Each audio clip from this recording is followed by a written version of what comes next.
আসসালামু আলাইকুম রহমতুল্লাহ। Voice of Khagrachari স্টুডিওর পক্ষ থেকে আমার কথা শুনবার জন্য আপনাদেরকে কৃতজ্ঞতা, শুভেচ্ছা। আজকে আলোচ্য সূচি হচ্ছে মাশরাফি সাকিব গেছে যেই পথে, তামিম যাবে সেই পথে। আমি দীর্ঘদিন থেকে ক্রীড়াঙ্গনের সাথে জড়িত। ক্রীড়াঙ্গনের আপ টু ডেট আমার অজানা নয়, জানার চেষ্টা করি। যদিও আজকের এই পজিশনে অনেক দিন ধরে ক্রিকেট খেলা হয় না, কিন্তু ক্রিকেটের আপডেট, ক্রিকেটের নিয়ম কানুন, ক্রিকেট নিয়ে কথা, প্লেয়ারদের আপডেট নেওয়ার চেষ্টা করি যতটুকু সম্ভব। এর মধ্য থেকে গত কয়েকদিন ধরে যে বাংলাদেশের বিসিবি নির্বাচন, বাংলাদেশ ক্রিকেট বোর্ডের নির্বাচন নিয়ে শোরগোল হচ্ছে, সেটি নিয়ে একটু আলোকপাত করাই যেতে পারে। আমরা তামিম ইকবালের সাংবাদিক সম্মেলনের পর থেকে আমার বিষয়টা মাথায় আসছে। তার আগে এতটা আমি সিরিয়াস ছিলাম না। তামিম ইকবাল সাংবাদিক সম্মেলন করেছে, যেখানে সরাসরি অভিযোগ ছিল বুলবুলের বিরুদ্ধে। আমিনুল ইসলাম বুলবুল বাংলাদেশের প্রথম সেঞ্চুরিয়ান এবং বাংলাদেশের সবচেয়ে ভদ্র। আপনারা জানেন আমিনুল ইসলাম বাহিরেও অভিজ্ঞতা রয়েছে, সিং প্যানেলের অভিজ্ঞতা রয়েছে, এবং যুক্তরাষ্ট্রে, ইংল্যান্ডে অনেক জায়গায় আমিনুলের ভালো অভিজ্ঞতা রয়েছে।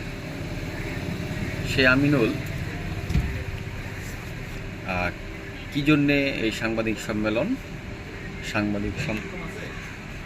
এখানে বুলবুল এক আদেশ আপনার পড়ে স্থগিত করে। আদেশটা হচ্ছে এই যে বুলবুল প্রত্যেকটি জেলার ক্রীড়া সংগঠক বা জেলা পর্ষদের কাছে একটা চিঠি দিয়েছেন যে যারা ক্রীড়া অ্যাডহক কমিটিতে রয়েছেন তাদের মধ্যে থেকে একজনকে সিলেক্ট করে ভোটার হিসেবে পাঠানোর জন্য।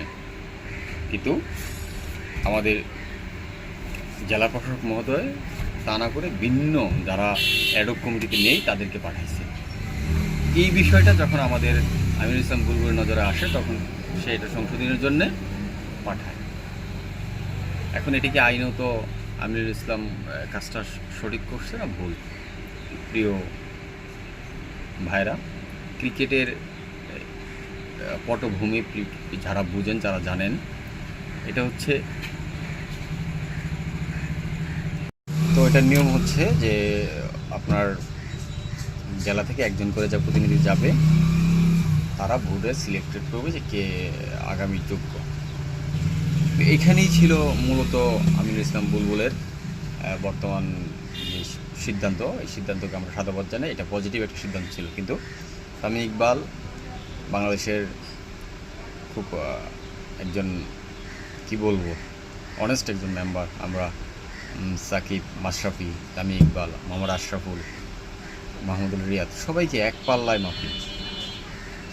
সেই জন্যে যখন তামিম ইকবাল সাবেক কোনো এরকম বড় মাপের ক্রিকেটারকে নিয়ে উদ্ভট কথা বলে, তখন মনে আসেই যে সাকিব, মাশরাফি যেভাবে যাচ্ছে, তামিম যাচ্ছে না। তো আমরা চাই তামিমের বুদ্ধির উদয় হোক এবং নির্বাচনের সঠিক জায়গায় চলুক। এবং তামিম ইকবালও যদি আসে, বুলবুল আহমদও আসুক, না হয় তারা দুজন মিলেই আগামী বিসিবি পরিচালিত করুক, সেই প্রত্যাশা রাখি। কোনো গ্রুপিং নয়, কোনো লবিং নয়। ক্রিকেটে উন্নয়নে আমরা চাই বাংলাদেশেও সকলেই কাজ করুক। আসসালামু আলাইকুম রহমতুল্লাহ।